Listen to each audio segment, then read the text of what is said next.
رسول اللہ صلی اللہ علیہ وسلم نے فرمایا جمعہ کے دن اور جمعے کی رات کو کثرت سے مجھ پر درود پڑا کرو، بس جو آدمی مجھ پر ایک دفعہ درود بھیجے گا اللہ اس پر 10 رحمتیں نازل کرے گا۔ اللہم صلی علی محمد۔ رسول اللہ صلی اللہ علیہ وسلم نے فرمایا تمہارے افضل دنوں میں سے جمعے کا دن ہے، اسی دن آدم علیہ السلام پیدا کیے گئے، اسی دن ان کی روح قبض کی گئی، اسی دن سور پھونکا جائے گا، اور اس دن سب لوگ بے ہوش ہوں گے، اس لیے اس دن مجھ پر کثرت سے درود بھیجا کرو کیونکہ تمہارا درود مجھ پر پیش کیا جاتا ہے۔ کہتے ہیں لوگوں نے پوچھا یا رسول اللہ ہمارا درود آپ پر کس طرح پیش کیا جائے گا جبکہ آپ کا جسم بوسیدہ ہو چکا ہوگا؟ تو آپ نے فرمایا بے شک اللہ عز و جل نے انبیاء کے جسموں کو زمین پر حرام کر دیا ہے، یعنی فرشتوں کے ذریعے آپ تک درود پہنچایا جاتا ہے۔ انبیاء کے جسموں کو مٹی نہیں کھاتی، صحیح سلامت ہوتے ہیں ان کے جسم۔ سورۃ الکہف پڑھنا، نبی صلی اللہ علیہ وسلم نے فرمایا جو شخص جمعہ کے دن سورۃ الکہف پڑھتا ہے تو اس کے لیے دوسرے جمعے تک نور روشن رہتا ہے۔ غسل کرنا، ہر بالغ پر جمعہ کے لیے جانا ضروری ہے، اور ہر وہ شخص جس پر جمعہ کے لیے جانا ضروری ہے اس پر غسل ہے، یعنی اس کو لازمی غسل کرنا چاہیے، اللہ یہ کہ کوئی مجبوری ہو۔ تو آپ اپنا اسکیجول اس طرح بنائیں نا کہ جیسے اگر آپ ہر روز نہاتے ہیں پھر تو کوئی مسئلہ نہیں، لیکن اگر آپ ایک دن چھوڑ کے ایک دن نہاتے ہیں تو آپ پھر اس طرح اسکیجول کریں کہ جیسے آپ منڈے کو نہائے، پھر وینسڈے کو نہائے، پھر جمعے کو نہائے، پھر آپ سیٹرڈے سنڈے اگر نہیں بھی نہاتے پھر منڈے، تو اس طرح آپ جمعے کو مس نہیں کریں گے۔ یہ نہیں کہ جمعرات کو نہا کے جمعہ کو چھوڑ دیا یا جمعہ چھوڑ کے ہفتے کو نہائے، ایسا نہیں کرنا چاہیے۔ علماء نے غسل کے حکم کے بارے میں اختلاف کیا، بعض تو کہتے ہیں یہ واجب ہے یعنی فرض کے درجے میں ہے، اور جمہور علماء یہ کہتے ہیں کہ مستحب ہے، پسندیدہ ہے، افضل عمل ہے۔ حدیث میں آتا ہے جس نے جمعے کے دن وضو کیا اس نے اچھا کیا، اور جس نے غسل کیا تو یہ افضل ہے۔ صفائی میں مبالغہ ہوتی نا، ویکلی صفائی آپ کو کرنی ہوتی ہے، یعنی جیسے ناخن وغیرہ کاٹتے ہیں یا پھر اپنے زائد بال وغیرہ اتارتے ہیں، تو یہ سب چیزیں اگر جمعے کے دن ہو تو زیادہ بہتر ہے۔ نبی صلی اللہ علیہ وسلم نے فرمایا جو شخص جمعے کے دن اچھی طرح غسل کرے، اچھی طرح سنوار کر وضو کرے، اپنے بہترین لباس میں سے پہنے، یعنی جمعے کے دن باقی دنوں کی نسبت اچھا لباس پہنے، اللہ نے اس کی قسمت میں گھر والوں کی جو خوشبو لکھی ہو وہ لگا لے، یعنی گھر میں جو بھی خوشبو ہے، پھر جمعہ پڑھنے آئے تو لغو کام نہ کرے، 2 آدمیوں کے درمیان جدائی نہ کرے، یعنی 2 لوگ بیٹھے ان کے بیچ میں گھس کے بیٹھ جائے۔ اس جمعے اور دوسرے جمعے کے درمیان کے پورے ہفتے کے گناہ معاف کر دیے جاتے ہیں۔ پھر مسواک کرنا، جمعے کی سنتیں بتاتے ہوئے آپ نے فرمایا اور تم پر مسواک کرنا لازم ہے۔ اچھا لباس پہننا، نبی صلی اللہ علیہ وسلم نے فرمایا اگر ممکن ہو تو جمعہ کے لیے اپنے کام کاج کے کپڑوں کے علاوہ 2 کپڑے اور بنا رکھنے میں کیا حرج ہے، اسپیشل ڈریس رکھے جو جمعے کو ہی پہن لے۔ خوشبو لگانا، یعنی خوشبو لگائے، حدیث میں آتا ہے چاہے وہ عورت کی خوشبو سے ہو، یعنی آپ کی اپنی نہیں بیوی کی خوشبو پڑی ہو وہی لگا لو، لیکن لگاؤ۔ تیل لگانا، جو شخص جمعہ کے دن غسل کرے اور جس قدر ممکن ہو پاکیزگی حاصل کرے اور اپنے تیل میں سے تیل لگائے یا اپنے گھر کی خوشبو میں سے خوشبو لگائے، پھر نکلے کہ 2 آدمیوں کے درمیان تفریق نہ کرے، جتنی مقدرہ نماز پڑھ لے، اور جب امام بات کرے تو خاموش رہے، اس جمعے سے لے کر دوسرے جمعے تک اس کے گناہ بخش دیے جاتے ہیں۔ جمعہ کا وقت، سورج ڈھلتے ہی جمعہ پڑھنا، سورج ڈھلتے ہی جمعہ پڑھنا، اول وقت جمعہ پڑھنا، بہت لیٹ نہیں کرنا چاہیے۔ ایاس بن سلمہ بن عقبہ اپنے والد سے روایت کرتے ہیں، انہوں نے کہا کہ ہم رسول اللہ صلی اللہ علیہ وسلم کے ساتھ جمعے کی نماز پڑھ کر واپس لوٹتے تھے تو دیواروں کا سایہ اتنا نہیں ہوتا تھا کہ ان سے اپنے آپ کو سایہ مہیا کیا جا سکے، یعنی ابھی سورج بہت تھوڑا ڈھلا ہوتا تھا۔ ہاں، گرمی کی شدت میں تاخیر کی اجازت ہے۔ مسجد میں داخلہ، مسجد کی طرف جلدی نکلنا، تحیت المسجد ادا کرنا۔ عمر بن دینار کہتے ہیں انہوں نے جابر رضی اللہ عنہ کو کہتے ہوئے سنا کہ ایک شخص جمعہ کے دن مسجد میں داخل ہوا اس حال میں کہ نبی صلی اللہ علیہ وسلم خطبہ دے رہے تھے، تو آپ نے فرمایا کیا تم نے نماز پڑھی؟ اس نے کہا نہیں، تو آپ نے فرمایا کھڑے ہو 2 رکعتیں پڑھو۔ اب یہ بڑا اہم مسئلہ ہے، مسجد میں داخل ہو چاہے خطبہ ہو رہا ہو 2 رکعت پڑھے بغیر نہ بیٹھو، ٹھیک ہے؟ اور یہ کیا ہے؟ دراصل تحیت المسجد، یہ جمعے کی سنتیں نہیں ہیں، یہ کیا ہے؟ تحیت المسجد ہے، اور مختصر پڑھی جائیں، یعنی امام جب خطبہ دے رہا ہو تو چاہیے کہ 2 رکعتیں پڑھے اور دونوں میں اختصار کرے۔ نماز سے قبل حلقہ بنانے کی ممانعت، مثلا آپ جلدی چلے گئے تو یہ نہیں کہ ایک گروپ بنا کے آپس میں گپ شپ شروع کر دیں، نہیں، سیدھے ہی لائنوں میں بیٹھیے۔ انتظار کا وقت کیسے گزاریں گے؟ نفل پڑھ کے بیٹھ گئے، ذکر اذکار کریں، قبلے کی طرف رخ کر کے لائنوں میں بیٹھیں، حلقہ نہیں بنائیں، بیٹھ کے خرید و فروخت نہیں کریں، تاخیر سے آنے پہ گردنیں پھلانگ کے نہ آگے جائیں۔ رسول اللہ صلی اللہ علیہ وسلم نے فرمایا ٹیک لگا کے مت کھاؤ، یہ عام ایک ادب بتایا، یعنی اس طرح ٹیک لگا کے نہیں کھاؤ، کھانے کے وقت سیدھے ہو جاؤ۔ چھنے ہوئے آٹے کی روٹی نہ کھاؤ، میدا۔ مسجد میں کوئی جگہ مقرر نہ کرو کہ یہ میری جگہ ہے، آپ کیوں آج یہاں کھڑی ہو گئی، کہ تم اسی میں ہی نماز پڑھو۔ کچھ لوگ ہوتے ہیں نا آ کے مخصوص جگہ ہی پڑھتے ہیں، اگر کوئی اور وہاں ہو جائے ڈسٹرب ہو جاتے ہیں۔ اور جمعہ کے دن لوگوں کی گردنیں نہ پھلانگو، ورنہ اللہ تمہیں قیامت کے دن لوگوں کے لیے پل بنا دے گا۔ کیونکہ بہت اذیت کی بات ہے نا، آپ بیٹھے ہیں لوگ باقاعدہ بعض اوقات کندھوں پہ ہاتھ رکھ کے اس کو تنگ کر اس کو تنگ کر، تو یہ نہیں کرنا چاہیے۔ اگر آپ کو اٹھنا بھی پڑ گیا بیچ میں تو واپسی پہ پیچھے کھڑے ہو جائیے، اگلی لائن مل جائے گی۔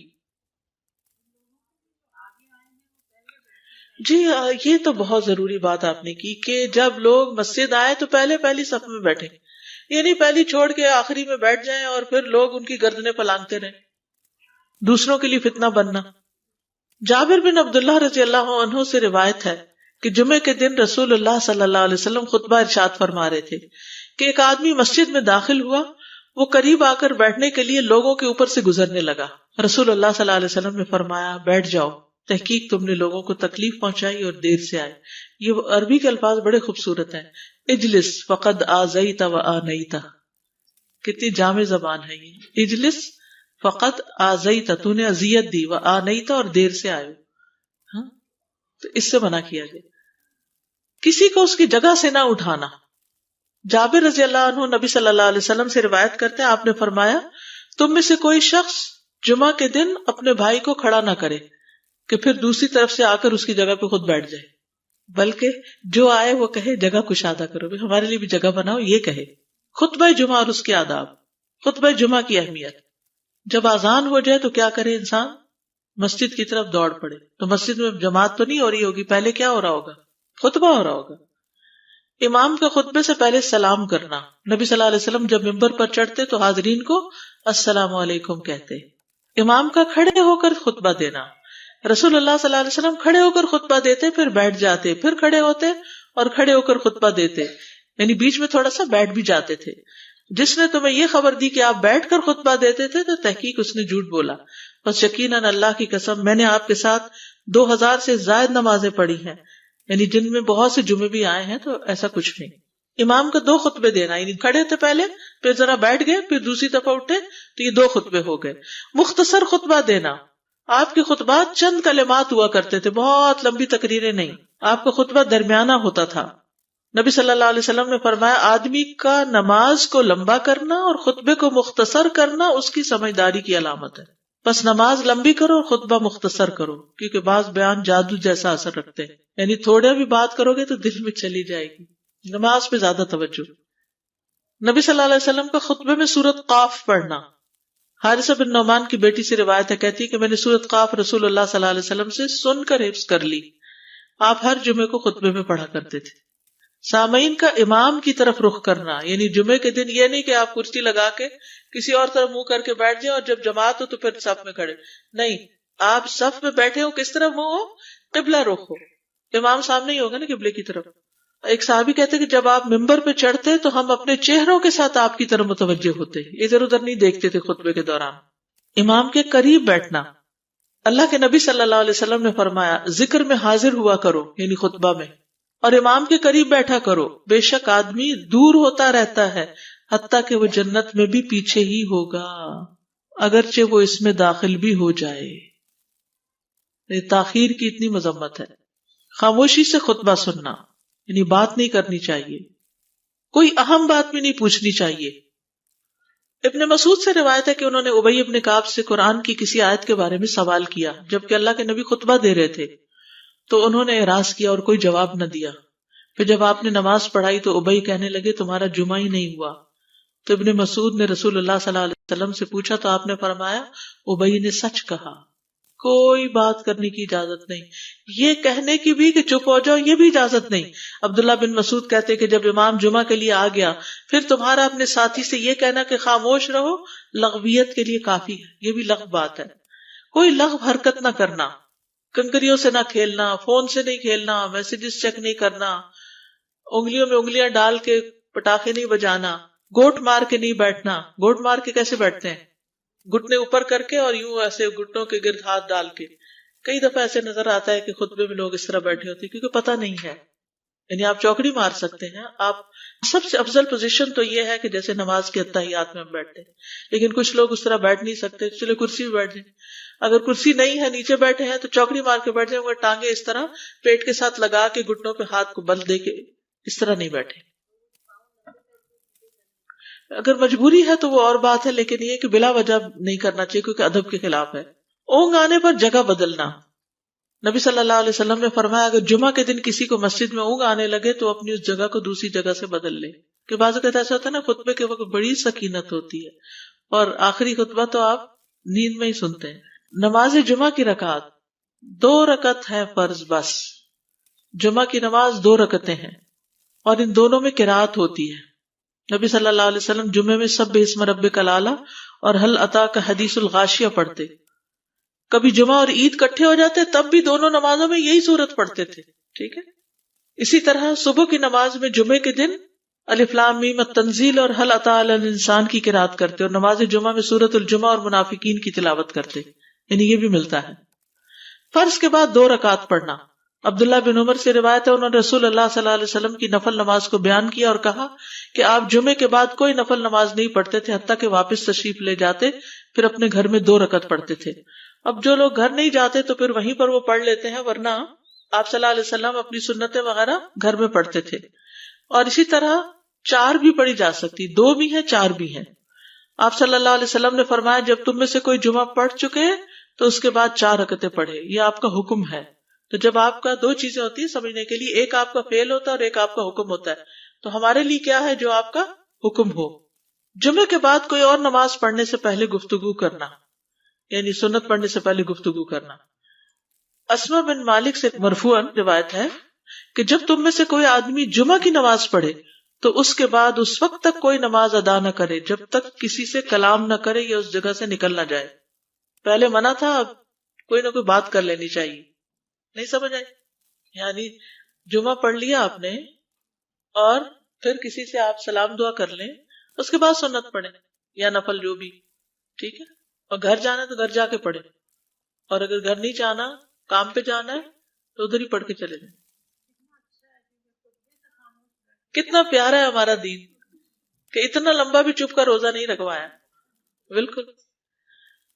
عاصم سے روایت ہے، وہ ابو قلابہ سے نقل کرتے ہیں میں نے ان کے ساتھ جمعہ کی نماز پڑھی. جب میں نے اپنی نماز پوری کر لی انہوں نے میرے ہاتھ کو پکڑا اور میری جگہ پر کھڑے ہوئے اور مجھے اپنی جگہ پہ کھڑا کیا. وہ جو ہم چینج کرتے ہیں نا جگہ، وہ اس کی بات ہو رہی ہے. یعنی جمعے کے بعد کوئی اور نماز پڑھنے سے پہلے بات بھی کر لینا، جگہ بھی تبدیل کرنا. لیکن اگر کچھ لوگ پہلے سے ہی آپ کی سنتیں شروع کر چکے اور کوئی چینج کرنے والا نہیں تو پھر پڑھ لیجئے. یعنی یہ مستحب اعمال ہے، ان میں ایسا نہیں کہ کوئی گناہ لازم ہو جائے گا، لیکن افضل یہ ہے، افضل سے اجر زیادہ ہو جاتا ہے. جمعہ کے دیگر احکام. 1 رکعت پانے پر بھی جمعہ ادا ہو جاتا ہے. یعنی اگر کسی کو رش مل گیا، پارکنگ نہیں ملی اور 1 رکعت میں بھی پہنچ گیا تو جمعہ ہو گیا. امام سے دعا کا کہنا. انس کہتے ہیں کہ ایک سال نبی صلی اللہ علیہ وسلم کے عہد میں لوگ قحط میں مبتلا ہوئے. جمعہ کے دن میں نبی صلی اللہ علیہ وسلم کے خطبہ پڑھنے کے دوران میں ایک اعرابی کھڑا ہو گیا. کہا یا رسول اللہ، مال تباہ ہو گئے، بچے بھوکے مرنے لگے، اس لیے آپ اللہ سے ہمارے حق میں دعا کیجیے. آپ نے اپنے دونوں ہاتھ اٹھائے. اس وقت آسمان پر بادل کا ایک ٹکڑا بھی نہیں تھا. قسم اس ذات کی جس کے ہاتھ میں میری جان، آپ نے ہاتھ اٹھائے بھی نہیں تھے کہ پہاڑوں کی طرح بادل کے بڑے بڑے ٹکڑے امڑ آئے. یہ معجزہ ہے آپ کا. آپ کی دعا قبول ہو گئی. پھر آپ ممبر سے ابھی اترے نہیں تھے کہ میں نے آپ کی داڑھی پر بارش کے قطروں کو ٹپکتے ہوئے دیکھا. اس دن خوب بارش ہوئی. پھر دوسرے دن، تیسرے، چوتھے، حتیٰ کہ دوسرے جمعے تک سلسلہ جاری رہا. دوسرے جمعے وہی عرابی یا کوئی اور کھڑا ہو گیا اور کہا یا رسول اللہ، چھتیں گر گئی، مال ڈوب گیا، اس لیے آپ ہمارے لیے اللہ سے دعا کیجیے. چنانچہ آپ نے اپنے دونوں ہاتھ اٹھائے اور فرمایا اے میرے اللہ، ہمارے ارد گرد برسا، ہم پر نہ برسا. اور بدلی کے جس طرف اشارہ کرتے وہ بدلی ہٹتی جاتی اور مدینہ ایک حوض کی طرح ہو گیا. وادی کنات 1 مہینے تک بہتا رہا. جو شخص بھی کسی علاقے سے آتا تو اس پر بارش کا حال بیان کرتا. جیسے ہوتا ہے نا کوئی فلڈ آ جائے، کچھ ہریکن، تو پھر ہر کوئی موضوع گفتگو ہو جاتا ہے. جمعہ کے بعد قیلولہ کرنا. انس کہتے ہیں کہ ہم لوگ جمعہ کے دن سویرے نکلتے اور جمعہ کی نماز کے بعد قیلولہ کرتے تھے. جمعہ کے بعد کھانا کھانا. سہل کہتے ہیں کہ ہم نہ تو قیلولہ کرتے نہ دوپہر کا کھانا کھاتے مگر جمعے کے بعد. لنچ کب ہے؟ جمعے کے بعد. جمعے کو قیام و سیام کے لیے خاص کرنے کی ممانعت ہے، یعنی اس دن کی رات کو شب جمعہ منانا کہ اس رات پوری عبادت کریں گے، یہ سنت سے ثابت نہیں. ٹھیک ہے. اور دن کو روزے کے لیے خاص کرنا یہ بھی سنت سے ثابت نہیں، الا یہ کہ کوئی معمول کا روزہ رکھتا ہے، ایام 20 کا روزہ ہے تو وہ اور بات ہے. ابو ہریرہ سے روایت ہے کہ میں نے رسول اللہ صلی اللہ علیہ وسلم کو فرماتے ہوئے سنا، تم میں سے کوئی شخص جمعہ کے دن روزہ نہ رکھے مگر یہ کہ اس کے ایک دن پہلے یا اس کے بعد کا دن ملا کر روزہ رکھے. جمعہ کے دن خرید و فروخت کی ممانعت ہے. جمعہ کے دن جب نماز کے لیے پکارا جائے تو اس وقت اللہ نے خرید و فروخت سے منع کیا ہے. وَذَرُوا الْبَيْعَ، اس دن کاروبار حرام ہے. اور یہ جمعے کی دوسری اذان کے ساتھ تعلق رکھتا ہے، یعنی صبح صبح کام کر سکتے ہیں لیکن اذان ہوتے ہی چھوڑ دیں، اور جب پھر جمعہ سے فارغ ہو جائے تو دوبارہ دکان پہ جا کے بیٹھ جائیں. جابر بن عبداللہ کہتے ہیں کہ نبی صلی اللہ علیہ وسلم جمعہ کے دن خطبہ ارشاد فرما رہے تھے کہ مدینہ میں ایک تجارتی قافلہ آیا. رسول اللہ صلی اللہ علیہ وسلم کے صحابہ اس کی طرف لپک پڑے اور آپ کے پاس مسجد میں صرف 12 آدمی بچے. تو رسول اللہ صلی اللہ علیہ وسلم نے یہ صورت دیکھ کر فرمایا، اس ذات کی قسم جس کے ہاتھ میں میری جان ہے، اگر تم سارے کے سارے چلے جاتے اور کوئی بھی باقی نہ بچتا تو اس وادی میں آگ بہہ پڑتی. یعنی اتنا بڑا جرم ہے یہ. پھر یہ آیت نازل ہوئی، وَإِذَا رَأَوْا تِجَارَةً أَوْ لَهْوًا انفضوا إِلَيْهَا وَتَرَكُوكَ قَائِمًا، جب وہ کوئی سودا بکتا دیکھیں یا کوئی تماشا نظر آ جائے تو اس کی طرف دوڑ جاتے ہیں اور آپ کو کھڑا ہی چھوڑ دیتے ہیں. راوی کہتے ہیں جو 12 آدمی رسول اللہ صلی اللہ علیہ وسلم کے ساتھ رہے ان میں ابو بکر اور عمر رضی اللہ عنہ بھی شامل تھے. جمعے کے دن قبولیت کی گھڑی ہوتی ہے، اس وقت اللہ سے بھلائی مانگنی چاہیے. رسول اللہ صلی اللہ علیہ وسلم نے فرمایا، جمعے کے دن میں ایک گھڑی ایسی ہے کہ کوئی مسلمان اللہ سے کسی خیر کا سوال کرتے ہوئے اس کی موافقت نہیں کرتا مگر اللہ اسے وہی خیر عطا کر دیتا ہے. فرمایا یہ ایک چھوٹی سی گھڑی تھوڑی دیر کے لیے ہوتی ہے اور یہ ہر جمعے کو ہوتی ہے. ٹھیک ہے. اور خصوصاً نماز میں بھی اگر کوئی دعا کر رہا ہوتا ہے نا انسان تو وہ بھی قبول ہو جاتی ہے. نماز میں دعا کہاں ہوتی ہے؟ شروع میں ہوتی ہے، رکوع میں ہوتی ہے، سجدے میں ہوتی ہے، تشہد میں ہوتی ہیں. تو اگر یعنی جمعہ پڑھ رہے ہیں اور بیچ میں دعائیں آ گئی ہیں تو ہو سکتا ہے وہی گھڑی آ گئی ہو اور آپ کی دعا قبول ہو جائے. اور یہ تورات میں بھی اس کا ذکر تھا. ابو ہریرہ رضی اللہ عنہ کہتے ہیں کہ رسول اللہ صلی اللہ علیہ وسلم نے فرمایا، بہترین دن جس میں سورج طلوع ہوتا ہے جمعہ کا دن ہے. اس دن میں ایک گھڑی ایسی ہے کہ نماز کی حالت میں اگر کوئی مسلمان بندہ اللہ عز و جل سے کچھ طلب کرے تو وہ اس کو ضرور دیتا ہے. کعب نے کہا ایسا سال میں ایک مرتبہ ہوتا ہے؟ تو میں نے کہا نہیں بلکہ ہر جمعہ کو ہوتا ہے. کہتے ہیں پھر کعب نے تورات پڑھی تو کہا نبی صلی اللہ علیہ وسلم نے سچ فرمایا. ابو ہریرہ رضی اللہ عنہ کہتے ہیں کہ میں بعد میں عبداللہ بن سلام سے ملا اور ان سے اپنی اور کعب کی مجلس کا بتایا تو عبداللہ بن سلام رضی اللہ عنہ نے کہا میں جانتا ہوں وہ گھڑی کب آتی ہے. ابو ہریرہ نے کہا مجھے بھی بتائیے. انہوں نے کہا وہ جمعہ کے دن میں آخری گھڑی ہے. میں نے کہا یہ جمعے کے دن کی آخری گھڑی کیسے ہو سکتی ہے؟ حالانکہ رسول اللہ صلی اللہ علیہ وسلم نے فرمایا جو مسلمان بندہ اس کو نماز پڑھتے ہوئے پائے. اس وقت میں کوئی نماز نہیں پڑھی جاتی. تو عبداللہ بن سلام نے کہا کیا رسول اللہ صلی اللہ علیہ وسلم نے یہ نہیں فرمایا جو شخص نماز کے انتظار میں بیٹھا رہے وہ گویا نماز ہی کی حالت میں ہے حتیٰ کہ نماز پڑھ لے؟ کہتے ہیں میں نے کہا ہاں. تو انہوں نے کہا بس یہی ہے، یعنی اس وقت کیا کرنا چاہیے؟ آخری گھڑی میں وضو وغیرہ کر کے مغرب کی نماز کے انتظار میں بیٹھ کے دعائیں کریں، اذان ہو تو نماز پڑھ لیں. عصر کے بعد سے مغرب تک کا وقت ہے. انس بن مالک سے روایت ہے کہ نبی صلی اللہ علیہ وسلم نے فرمایا جمعہ کے دن اس گھڑی کو جس میں دعا کی قبولیت کی امید کی جاتی ہے عصر سے لے کر سورج ڈوبنے تک کے درمیان تلاش کرو اور دن کی آخری گھڑی ہے. تو اللہ سبحانہ وتعالی ہمیں اس دن کی برکتوں سے فائدہ اٹھانے کی توفیق عطا فرمائے.